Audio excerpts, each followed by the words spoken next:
C'est l'heure de la Diaspora des Bulles, votre chronique consacrée à la bande dessinée en quotidienne chaque jour sur Radio J du lundi au jeudi. Et j'ai le plaisir de retrouver mes deux amis passionnés de la chose, Laurent Mélikian et Didier Passamonique. Bonjour messieurs. Bonjour. Bonjour. Alors je me tourne d'abord vers vous Didier. Aujourd'hui vous nous parlez du beau Jonathan ou Jonathan. Jonathan. À chacun son appréciation. Oui, chacun sa sauce. Hein. C'est un album qui vient de sortir, qui s'appelle La piste de Yéché. C'est par Causé aux éditions du Lombard. Et Ilana, le beau Jonathan, je vois que vous avez l'œil. Hein. Quand Jonathan est né dans le journal Tintin en 75, vous n'étiez pas encore né. Effectivement. Et en ce temps-là, on était peace and love contre la guerre du Vietnam. Elle se termine en 75. Les Khmers rouges arrivent à Phnom Penh. Franco est mort. Et Microsoft vient de naître. Donc on est vraiment dans un basculement de monde et beaucoup de jeunes gens aspirent à la spiritualité, parfois à travers la fumette et font le chemin de Katmandou. Nous sommes dans cette ambiance-là. D'ailleurs, les éditions d'Hachette viennent de publier le guide du routard.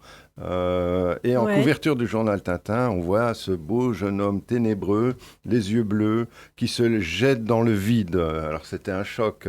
Il ressemble beaucoup à l'auteur Bernard Causandet, alias Causet, cheveux noirs, yeux bleus, peu causant le Causet. Il a le visage bronzé d'un habitué de la montagne, c'est parce qu'il est suisse. Et il est pénétré par la psychanalyse jungienne et la lecture du Goéland de Richard Bach, qui va introduire la spiritualité dans les pages du journal de 7 à 77 ans. Et c'est lui-même un voyageur. Il va au Tibet, au Népal, en Inde, etc. Et donc, il construit cette œuvre qui va recevoir un prix à Angoulême pour Kate, un album qui s'appelle Kate. Il reçoit un prix en 82. Et puis, à côté de ça, il est un des initiateurs du roman graphique européen.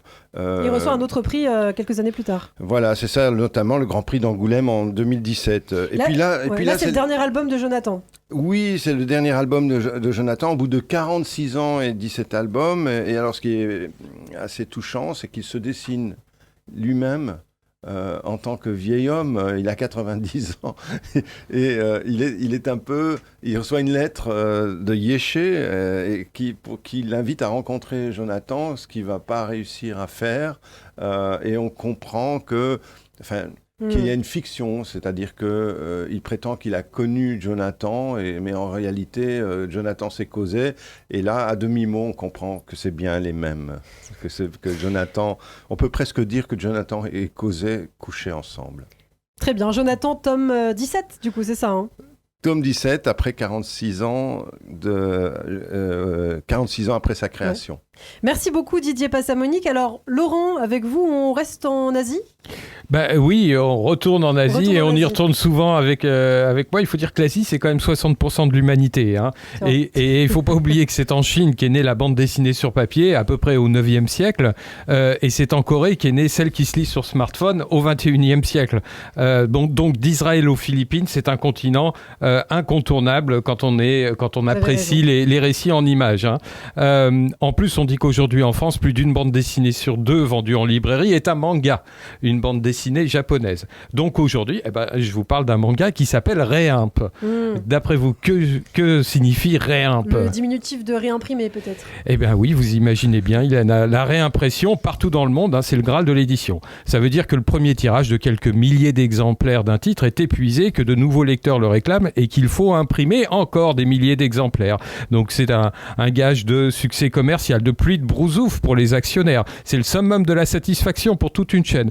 Pour l'auteur, mais aussi pour ses assistants, pour son directeur de collection, pour le directeur éditorial, pour le PDG, pour l'équipe du marketing, le webmaster, le community manager, le traducteur, les commerciaux, les manutentionnaires à la distribution, les libraires, la dame de l'accueil.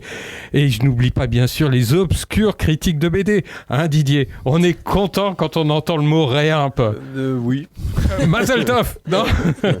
Bon, alors je reviens à cette série. Pas mal de mangas parlent des auteurs de mangas, les mangakas. Celle-ci aussi, elle est au cœur de l'industrie de l'édition au Japon. Et comme souvent en manga, c'est un récit qui suit le principe de l'initiation avec une jeune femme, Kokoro, qui, après avoir raté une carrière de judoka, décide de s'attaquer à l'édition. Elle dit participer au manga comme une langue commune et faire frémir les gens de la terre entière, c'est sa volonté. C'est beau comme les compagnons de la chanson, non ? Alors, elle va devoir user de stratégies pour se faire embaucher chez un éditeur de magazine, épauler des auteurs, gravir un à un les échelons de la boîte et surtout, participer à beaucoup de réimp. Au Japon, la série cumule 17 volumes, dont certains ont été réimprimés à plusieurs reprises. L'autrice Naoko Mazda connaît son sujet, son mari et sa sœur travaillent dans une société d'édition.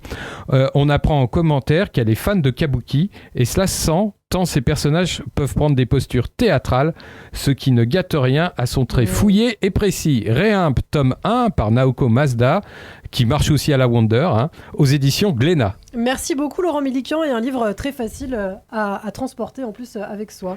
Oui, il faut faire attention à ne pas le perdre, ce qui a failli nous arriver tout à l'heure. Merci beaucoup Laurent Milikian, Didier Passamonique, je vous retrouve demain matin sur Radio J. À demain. Merci.